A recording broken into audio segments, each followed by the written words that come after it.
சின்ன முருகைய சிங்கார முருகைய சின்ன சின்ன முருகைய சிங்கார முருகைய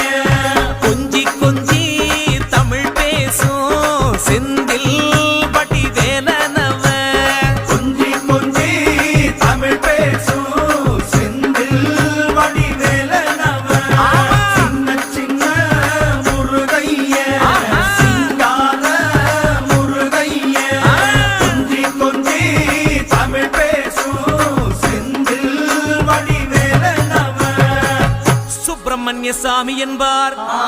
கார்த்திகேயன் என்பார், சுவாமிநாதன் என்பார், முக அமுதன் என்பார், பாலசுப்பிரமணியன் என்பார், கருணாகரன் என்பார், கதிர்காம கந்தன் என்பார், கதிர்வேல சுவாமி என்பார்,